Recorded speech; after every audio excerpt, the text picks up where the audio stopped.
Last year in 2019, we got a ton of movies, a lot of really big films that people loved, and I honestly missed so many of them. I decided that January 2020 would be the beginning of my New Year's resolution of catching up on a bunch of movies, starting with these.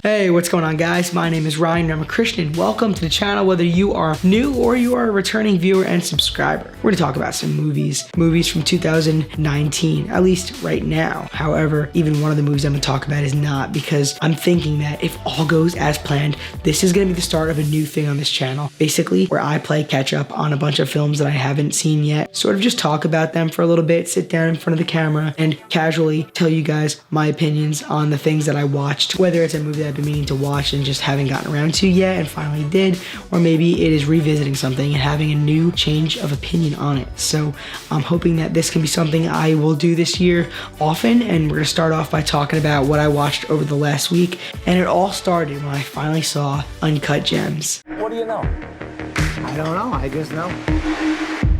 Well, I'll tell you what I know. That's the dumbest fucking bet I ever heard of. I disagree. I disagree, Gary. So it was a Wednesday in January, and a bunch of us were gonna go to the movies and finally see Uncut Gems, a film that I had on my radar, and a lot of my friends were only somewhat familiar with it. By the ending, I was really impressed with it. I'm happy to see that this film exists. So basically, if you haven't seen Uncut Gems, first of all, it is a really excellent film, and it's about this guy that Adam Sandler plays as, named Howie. He's like addicted to gambling, and he likes to just lend other people's money and things, and he makes some really high stakes bets and doesn't really care about the people around him as much. It all starts to catch up to him. It's a very tense story, and I really enjoyed it so much. I was thrilled watching this movie because Uncut Gems literally never calms down. It's very much so anxiety inducing. It is almost stressful, and it's really entertaining because of it, because it tells a compelling story. The Safdie brothers really told a narrative that makes you on the edge of your seat in their direction, with close-up shots and people yelling over each other, and really great use of music, and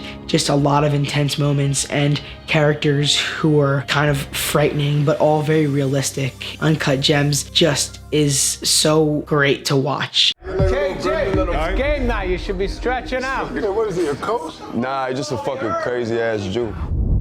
So I guess it was just a couple of days after that I started thinking about how I really should have been able to do a video about my top 10 2019 films. But then I realized that I did see a decent amount of movies. I feel like at least 10 probably. But then again, I know I went to the theaters and saw the likes of Terminator Dark Fate and Men in Black International, and those were fine. But I know I missed out on a lot of movies, and I know there was a handful that I really genuinely wanted to watch. So I did what I could to find Booksmart. Good morning, winner. Take a deep breath. Visualize the mountain of your success and look down at everyone who's ever doubted you. Fuck those losers. Fuck them in their stupid fucking faces. It was so good. Like, honestly, if you haven't seen this and you're into comedies and you're into like fun movies, high school stories and stuff like that, it's just a really good comedy. It's very, very well written in terms of its humor and the story, because the characters are excellent. I really enjoyed them. I'm young enough where high school wasn't that long ago, and I was the type of person not to party in high school, and it almost made me kind of think about my decisions back then, and it sort of resonated in a weird way with me, mainly just because of my age and the people around me and stuff like that. And like I said, high school is not that far removed, and it was super fun to watch because there was always good jokes and funny things happening, but the story was like very simple and it made sense. It was easy to get behind, and it was delightful to watch because the girls really had such a strong relationship, and I loved the performances from the actresses as well in these leading roles, and I just really, really enjoyed it the whole way through. So I'm glad I finally watched it after all this time. You love him and I love him. Put your hands together. Dolomite is my name.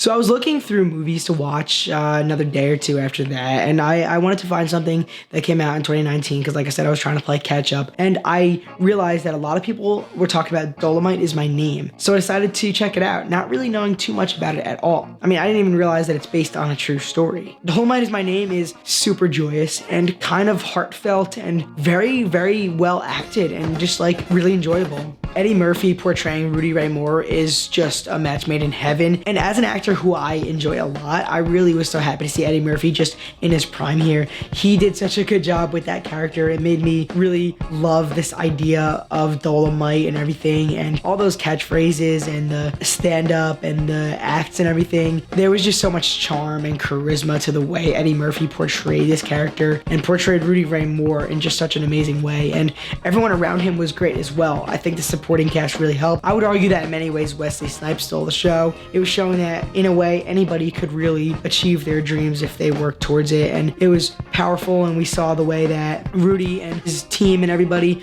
just kept working hard, and he wouldn't give up on them, and he made sure that they can make this movie in the end. And it was so much fun to watch unfold, and it was very memorable, and it was different too, and I just really enjoyed it. And now I'm kind of interested to go watch the original Dolomite and to kind of look more into Rudy Ray Moore and stuff like that, because it is just an excellent film, and I feel like it's something that a lot of people probably wouldn't even really know about if you're sort of a mainstream moviegoer. But please go check that out if you haven't already. I have no regrets in watching Dolomite Is My Name. Cut! Was it good as shave? So the other night I was just on a roll, and after Dolomite I took a little break, and then I just decided to go watch Ready or Not. We're gonna start the count. Good luck.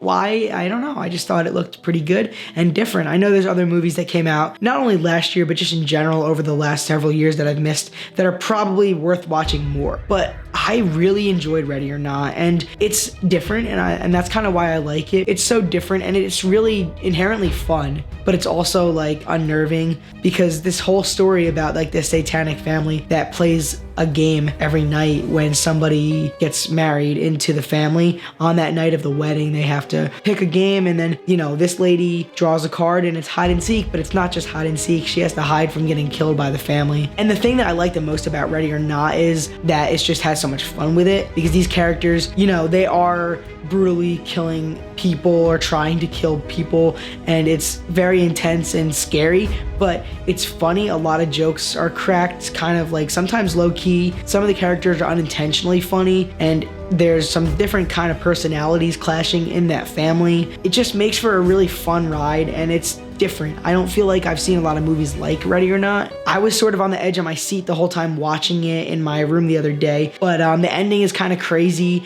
and it's very fun to watch, and I was actually satisfied with the ending, though some people might not be. But it's just overall a little stupid, but very entertaining, and it's pretty well acted and stuff. I feel like the characters just bring a lot of personality, so I recommend this, and I feel like maybe not everyone has seen it, so go check that out. I suspect foul play. I have eliminated no suspects.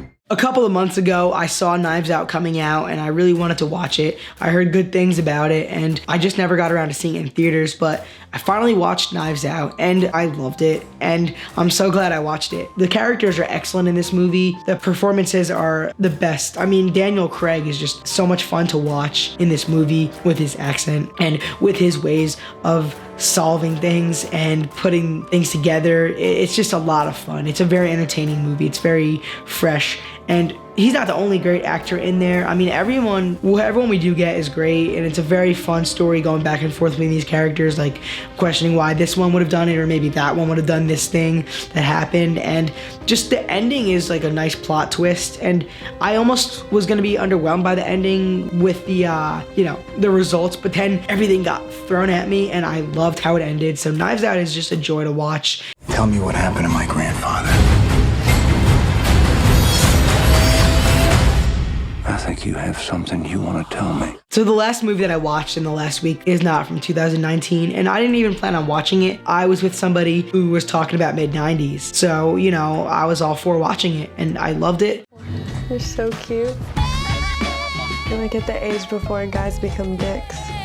I feel like overall it's hard not to appreciate it as a story about kids growing up in tough times and getting bonds with friends and building these friendships, maybe not with the best people. Everything from the use of music to just the way it was shot and edited to look so 90s, it just fits so perfectly. It's a fun story. It's a sad story about kids trying to fit in and trying to be cool, and also kids who are suffering at home from their lives. And mid-90s is something that I am so glad that I finally watched because I've always been curious about it. That's why we ride a piece of wood, like what that does to somebody's spirit.